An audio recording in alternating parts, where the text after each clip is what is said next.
केम show friends, स्वागत है आपका मेरे यूट्यूब चैनल के अंदर। तो यदि आप हमारे चैनल पर नए जुड़े हैं तो हमारे चैनल को सब्सक्राइब कर लीजिए और ज़्यादा से ज़्यादा लोगों को ये वीडियो शेयर कीजिए। देखो, यहाँ पर मैं आपके लिए इस चैनल में आपके लिए हर रोज़ एक वीडियो जो आपकी आर्मी की जो एग्ज़ाम होती है, आर्मी की एग्ज़ाम में जो मैथमेटिक्स और रीजनिंग के क्वेश्चन पूछे जाते हैं उसके सिलेबस के मुताबिक आपको क्वेश्चन पूछे जाते हैं। तो जहाँ पर आपको पेपर सेट पूरा का पूरा दिया जाता है, 15 क्वेश्चन आपको मैथ्स के दिए जाते हैं और 5 क्वेश्चन रीजनिंग के दिए जाते हैं। चलिए शुरुआत करते हैं। यदि आपको किसी भी प्रकार का अग्निवीर के लिए या फिर आर्मी, जीडी, ट्रेडमैन, टेक्निकल कोई भी डाउट हो, आप हमें पूछ सकते हैं। ये है मेरी इंस्टाग्राम आईडी, जहाँ पर आप मुझे मैसेज कर सकते हो। फॉलो करें ना करें मुझे कोई फ़र्क नहीं पड़ता, आप चाहे तो मैसेज कर सकते हो। कुछ भी डाउट हो आप मुझे यहाँ से पूछ सकते हो। चलिए शुरुआत करते हैं। देखो, भाग 1 हमारा सामान्य गणित का है। कुल प्रश्न 15 है, कुल मार्क आपका 30 मार्क होगा। ठीक है, चलो आपको भी ये क्वेश्चन सेट देना है और हमें कमेंट करके बताना है कि कितने मार्क्स आपको आए। यदि कोई भी क्वेश्चन में कोई भी डाउट हो तो आप हमें कमेंट करके बता सकते हैं। चलो, पहला क्वेश्चन है, एक आयताकार खेत की लंबाई व चौड़ाई क्रमशः 80 मीटर व 60 मीटर हो तो उनके अंदर किनारों से 3 मीटर चौड़ा रास्ता बनाया गया तो रास्ते का क्षेत्रफल कितना होगा। देखो, आयताकार खेत है, मान लो ये एक आयताकार खेत है। ठीक है, चलो, जिसकी चौड़ाई 80 मीटर व लंबाई कितनी है, 60 मीटर की है, तथा उसके अंदर किनारों पे 3 मीटर चौड़ा। अब अंदर बनाया जाता है, किनारों पर 3 मीटर चौड़ा क्या बनाया जाता है, एक ट्रैक बनाया जाता है। तो उस रास्ते का क्षेत्रफल यानी कि इस वाले जो क्षेत्रफल है ये हमें निकालना है। कैसे निकालेंगे, देखो, तो हमें ये जो टोटल क्षेत्रफल है उसमें से ये वाला जो क्षेत्रफल है वो निकालना होगा। क्या करेंगे, वो घटा देंगे। टोटल क्षेत्रफल तो हमें यहाँ से पता चल जाएगा कि 80 गुणा 60 ये हमारा टोटल क्षेत्रफल होगा। लेकिन हम घटाएंगे क्या, तो अब देखो यहाँ से यहाँ तक 3 मीटर चौड़ा है सभी जगह पर, तो ये 3 मीटर चौड़ा है, ये 3 मीटर चौड़ा है। तो ये जो 60 है उसमें से 6 मीटर जाएगा तो 54 मीटर बचेगा। 60 में से 6 मीटर जाएगा तो ये जो लंबाई होगी वो कितनी होगी, वो 54 सेंटीमीटर की होगी। ठीक है, 54 मीटर की होगी, सॉरी। अब दूसरा, उसके गुणा में हम क्या करेंगे, ये वाली लेंथ हमें फाइंड करनी है। पूरी 80 है, ये 3 मीटर का है, ये 3 मीटर का है, तो 3 और 3 6 गए, तो 80 में से 6 जाएगा तो कितना बचेगा, 74 सेंटीमीटर, सॉरी 74 मीटर। ठीक है, चलो अब इतना घटा देंगे, जो भी उत्तर होगा। देखो, 8 से 42 यानी कि 4200 से मीटर स्क्वायर होगा। और ये कितना होगा, 54 गुणा 74 करना है, तो 54 गुणा हम 74 करेंगे तो 0 7 चौक 28, 2 7 पे 35 और 2 37, चौके चौके 16, 5 चौक 20 और 21, 6 9 9 3, तो 3996 होगा। अब 4200 में से 3996 जाएगा तो कितना बचेगा, 4900 है उसमें से 3996 जाएगा तो यहाँ पे 4 बचेगा, यहाँ पे कितना बचेगा, 8 और 0 बचेगा। ठीक है, और यहाँ पे बचेगा हमारा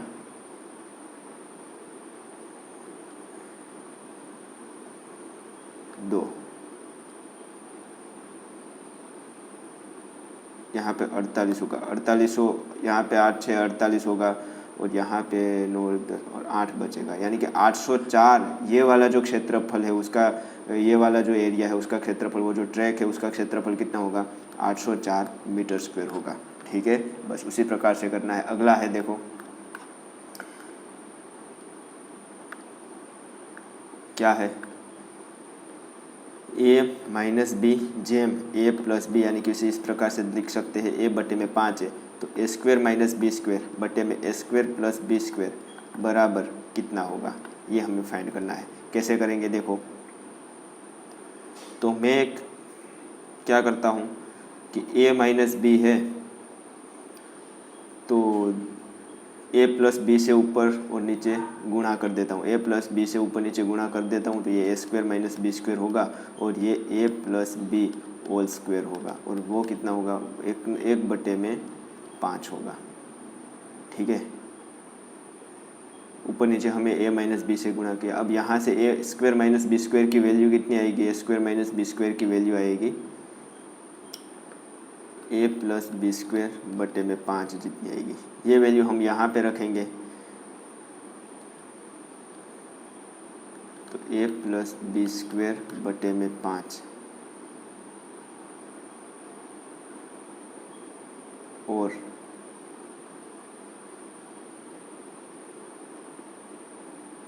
उसके बराबर क्या होगा 5 यहाँ पे होगा ए स्क्वायर प्लस बी स्क्वायर। ठीक है, चलो देखो इस तरीके से तो नहीं होगा, दूसरा तरीका देखते हैं। इस तरीके से नहीं होगा, दूसरा तरीका हम देखते हैं। हम ए और बी की वैल्यू सपोज करेंगे, 1/5 है। ए की वैल्यू और बी की वैल्यू हम सपोज करेंगे। मान लो ए की वैल्यू कितनी रखे तो आंसर ए का ए माइनस बी ए का ए और ए प्लस बी 5 आए। तो मैं रखता हूँ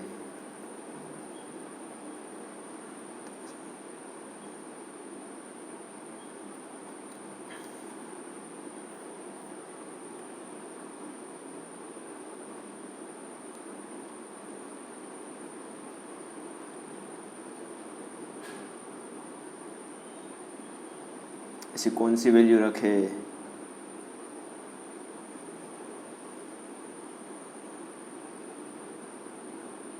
ऐसी कौन सी वैल्यू रखे यहाँ पे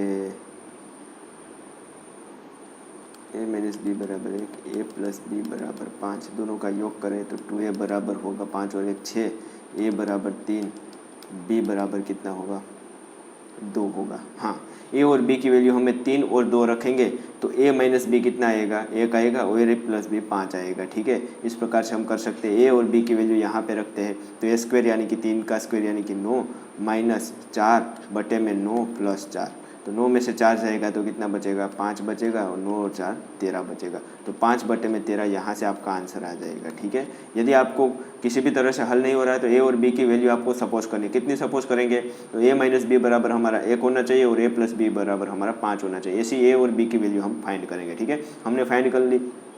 कैसे की मेरे दिमाग में कोई नंबर नहीं आ रहे थे, इसलिए मैंने सोचा ए माइनस बी बराबर 1 है, ए प्लस बी बराबर कितना है 5 है। ये 2 इक्वेशन है, एक इक्वेशन है ये दूसरा इक्वेशन, दोनों को जोड़ देंगे तो ए की वैल्यू निकल जाएगी।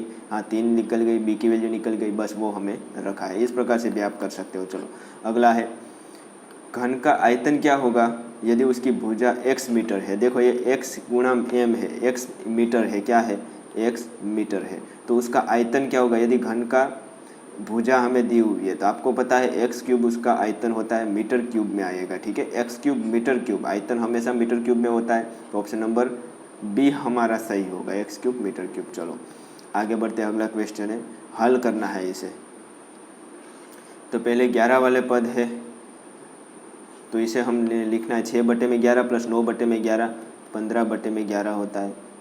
और यहाँ पे -2/7 प्लस 5/7 तो ये 3/7 होएगा। और वो भी कितना होगा बड़ी संख्या की निशानी, -2 प्लस 5 करेंगे तो 3 आएगा, प्लस 3 आएगा। ठीक है, चलो अब 15 7 105 प्लस 33 के बटे में कितना आएगा 77। अब यहाँ पे कितना आएगा 138 के बटे में 77। तो 138 के बटे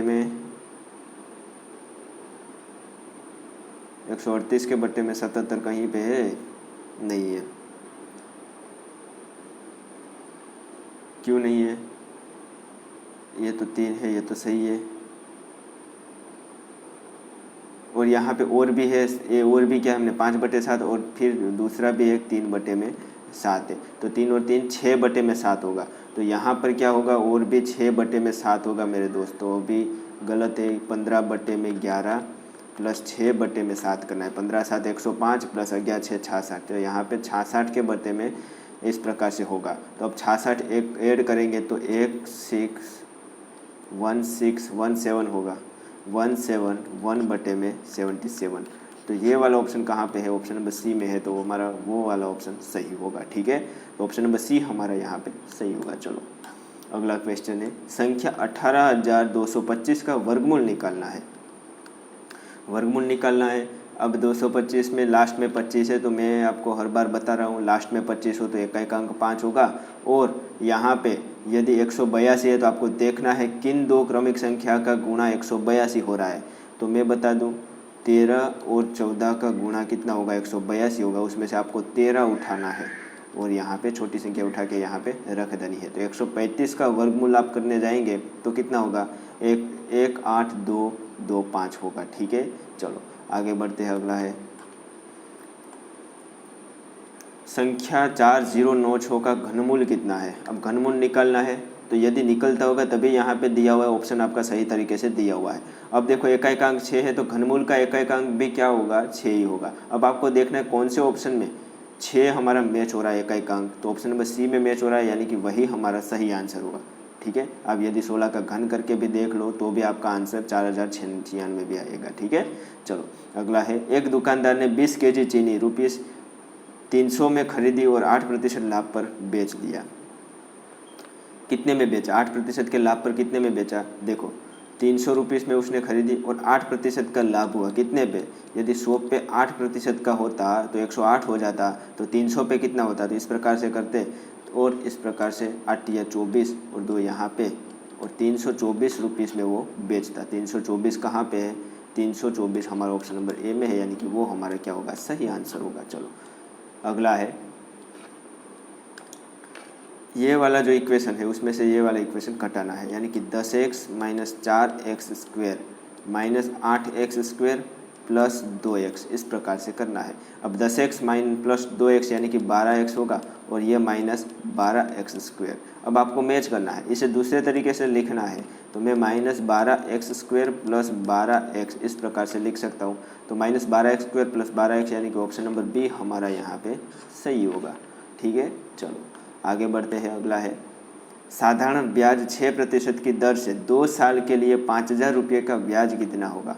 साधारण ब्याज 6% है, 2 साल है और 5000 है, तो 5000 का 6% के दर से 2 साल का ब्याज इस प्रकार से करेंगे, वो क्या होगा, आई।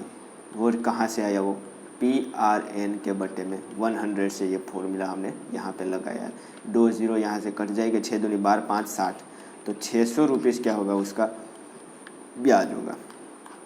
अगला है, सालाना 5% की दर से 2 साल के लिए 12000 रुपये का चक्रवृद्धि ब्याज कितना होगा। अब चक्रवृद्धि ब्याज समझ लेते हैं क्या है। ब्याज का ब्याज करेंगे तो वो क्या होगा, चक्रवृद्धि ब्याज। जैसे कि ये जो है 12000, वो क्या है, हमारा पहले वर्ष का मूलधन है, तो उसका 1 साल के लिए 5% का दर से निकालेंगे ब्याज, तो वो कितना होगा, 1 साल के लिए 5% की दर से 600 रुपये उसका क्या होगा, पहले साल का ब्याज होगा। ठीक है, उसी प्रकार से ये 600 रुपये हम 1200 में ऐड करेंगे, यानी कि 12600 रुपये होगा, और उसका हम 5% दूसरे साल के लिए निकालेंगे, तो ये क्या हो जाएगा मेरे दोस्त, ये हो जाएगा 6 5 30, 3 5 2 10 और 3 13, 1 5 1 5 और 1 6, 630। यहाँ से क्या हो जाएगा, ये दूसरे साल के लिए जो ब्याज है, ब्याज मुद्दल है, उसका ब्याज हो जाएगा। टोटल ब्याज कितना होगा, बस वही हमारा क्या होगा, चक्रवृद्धि ब्याज होगा। टोटल ब्याज होगा हमारा 1230, तो ये क्या होगा, हमारा चक्रवृद्धि ब्याज। ऑप्शन नंबर ए हमारा सही होगा। चलो अगला है, एक ही 8 घात के बट्टे में एक ही 7 घात। अब एक ही 8 घात के बट्टे में एक ही 7 घात, तो हम क्या करेंगे, ऊपर नीचे आधार समान है तो घातों को क्या कर देंगे, घटा देंगे। 8 में से 7 घटा देंगे।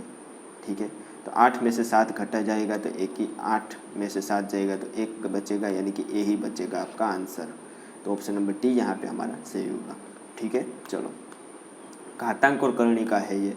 चलो अगला है, 182 को 4 भागों में अनुपात किया जाता है, तो उसमें न्यूनतम भाग क्या होगा। तो आपको पता है ये जो न्यूनतम भाग है वो 1 वाला होगा। 1 वाला न्यूनतम भाग होगा, वो हमें क्या करना है, फाइंड करना है। कैसे करेंगे, तो पहले देखो 4 भागों में विभाजित किया गया है, तो उन 4 भागों को में यदि भाग में विभाजित ना किया होता तो एक संख्या आपकी 3x होगी, दूसरी संख्या 5x होगी, तीसरी संख्या 4x होगी और चौथी संख्या x होगी। ठीक है, अब इन सभी का योग क्या कहा है, इन सभी के अनुपात में विभाजित किया गया है। यदि इन सभी का योग 182 होता है ना, इन सभी का योग अनुपात में विभाजित किया गया है, तो उसका योग भी कितना होगा, 182। और ये टोटल कितना है, 5 और 4 9 और 3 11 और 1 12, 12x बराबर 182। तो x बराबर कितना होगा, 12 एकम 12, 182 उसके बटे में 12,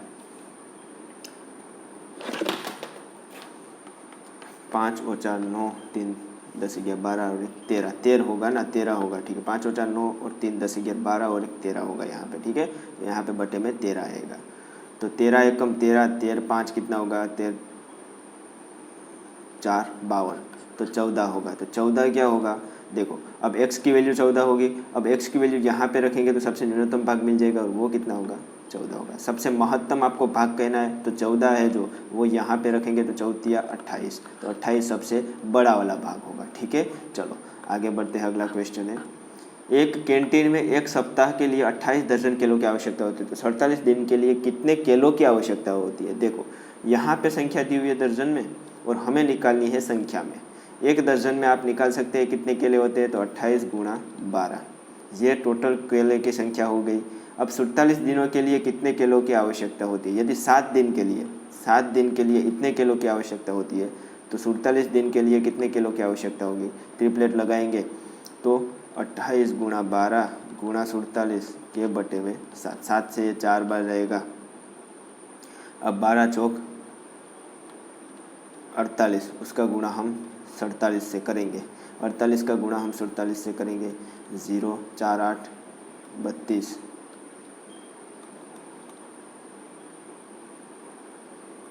19 56 5 33, 6 5 2 2,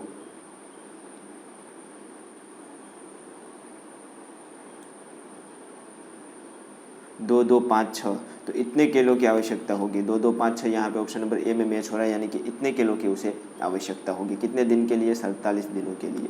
आगे बढ़ते हैं, 47, ठीक है। अगला है 40 प्रेक्षकों का औसत 50 है, अन्य 60 प्रेक्षकों का औसत कितना है, 55 है, तो सभी प्रेक्षकों का औसत हमें ज्ञात करना है। देखो काफ़ी बच्चे क्या करेंगे, इसका औसत 50 है, इसका 55 है, तो 50 + 55 बटे में 2 कर देंगे, क्योंकि यहाँ पे 40 है 55 है, तो क्या कर देंगे, वो उसका ही औसत का ही औसत निकाल लेंगे यार। ये थोड़ी होता है। देखो कैसे करना है, पहले तो 40 संख्या प्रेक्षकों है उसका टोटल निकालेंगे, तो 40 प्रेक्षकों का टोटल को हम कहेंगे P, और वो कितना होगा, 50 गुणा 40 होगा। उसी प्रकार से 60 प्रेक्षक है, उसका जो टोटल है उसको हम x कहेंगे, और वो कितना होगा, 55 गुणा 60, ये टोटल हुआ। अब टोटल है उसका योग करेंगे, उसके बटे में हम क्या करेंगे, 40 और 60, 40 और 60 यानी कि 100 कर देंगे, तभी आपका औसत निकलेगा। अब टोटल प्रेक्षक कितने हो गए, 40 प्रेक्षकों का औसत 50 है, तो सब जो टोटल प्रेक्षक है उसका कितना होगा, देखो तो 40 और 5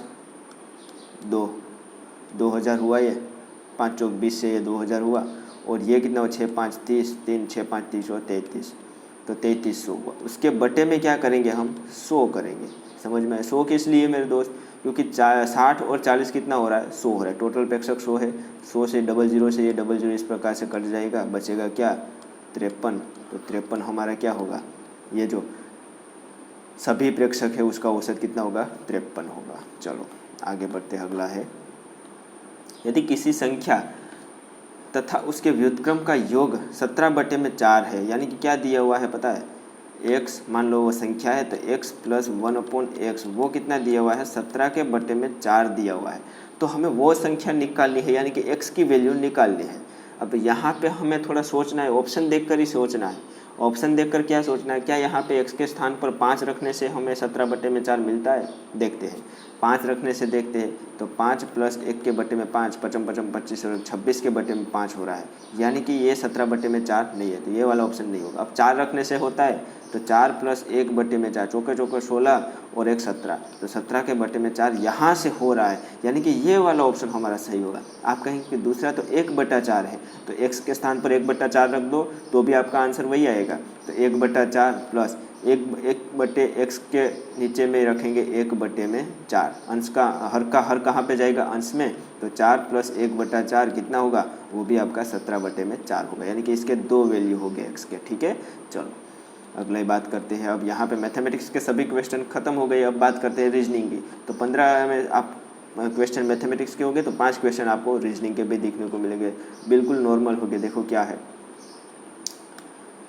1 5 13 25 41, फिर क्या होगा, यहाँ पे हुआ 4, यहाँ पे हुआ कितना 8, यहाँ पे हुआ कितना 12, यहाँ पे हुआ कितना 16, और यहाँ पे कितना होगा 4 दूनी 8, 4 तिया 12, चौकम चौकम 16, 4 5 20, यानी कि 61 होगा। तो 61 ऑप्शन नंबर सी में हमारा सही होगा। ठीक है, चलो अगला है, यदि ए वाई एस को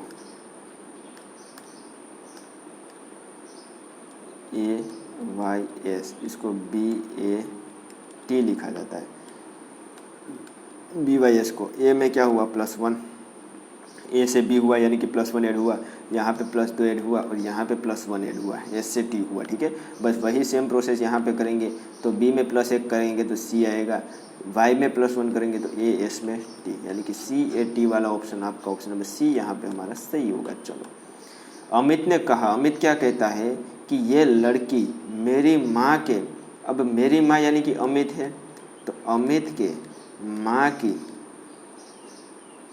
की अमित के माँ की क्या कहा है, वो लड़की अमित के माँ के पोते की माँ का पोता यानी कि उसके बेटे का बेटा होता है, तो पोते की क्या है पत्नी है। ठीक है, कौन, वो लड़की। हमें क्या कहा है कि अमित का उस लड़की के साथ संबंध, यानी कि उस लड़की को अमित क्या हो रहा है, ये वाली लड़की है उसको अमित क्या हो रहा है, तो अमित के बेटे की पत्नी हुई, तो उसको लड़की को वो क्या होगा, ससुरी होगा। ऑप्शन नंबर सी हमारा सही होगा। चलो अगला है, कौन सा अक्षर ए डी सी जी ई और उसके क्रम को पूरा करेगा। तो ए के बाद क्या आ रहा है, यहाँ पे देखेंगे तो ए के बाद डी आ रहा है, फिर सी आ रहा है, यानी कम हो रहा है, फिर बढ़ रहा है, फिर कम हो रहा है, यानी कि यहाँ पे अल्टरनेटिव का संबंध है। तो ए के बाद हम सी देखेंगे, तो ए के बाद सी कैसे आया, ए फिर बी और सी, यानी कि +2 ऐड करने से, यहाँ पे भी +2 ऐड करने से आया। अब डी के बाद जी कब आया है, तो डी के बाद ई एफ और जी, तो +3 ऐड करने से आया। तो यहाँ पर भी +3 ऐड करने से कितना आएगा, जी के बाद जी में 3 ऐड करेंगे तो जी के बाद एच आई और जे आएगा। ठीक है, तो ऑप्शन नंबर सी यहाँ पे हमारा सही होगा। चलो अगला है, श्रृंखला को हमें पूरा करना है। श्रृंखला क्या है, 20, 19, 70, डेस्क, 100 और 5 इस प्रकार से दिया हुआ है। तो यहाँ पे क्या हुआ 9, यहाँ पे 1 हुआ, डिफरेंस कितने का 1 का है, यहाँ पे 2 का है, यहाँ पे कितने का है 5 का है। तो मैं कह सकता हूँ यहाँ से यहाँ तक, यहाँ पे 3 का होगा, यहाँ पे 4 का होगा, यानी कि अब 17 में से हम 3 घटाएंगे तो कितना होगा 14 होगा, 14 में से 4 घटाएंगे तो 10 होगा, हो रहा है, यानी कि ये 14 वाला ऑप्शन हमारा सही होगा। ऑप्शन नंबर डी यहाँ पे हमारा सही होगा। ठीक है, 50 क्वेश्चन हमारे ख़त्म हो गए। यदि आपको वीडियो अच्छा लगे तो चैनल को सब्सक्राइब कर दीजिए, ज़्यादा से ज़्यादा लोगों को ये वीडियो शेयर कीजिए। कोई भी डाउट हो, मैंने आपको पहले ही बताया था कि हमारी इंस्टाग्राम आईडी है जहाँ पर आप हमें मैसेज कर सकते हो। कोई भी क्वेश्चन भी पूछना है या फिर आपको अग्निवीर या फिर आर्मी भर्ती के बारे में कुछ भी जानकारी लेनी है तो हमें फ़ोन करके मैसेज करके बता सकते हो। चलो मिलते हैं अगले लेक्चर में।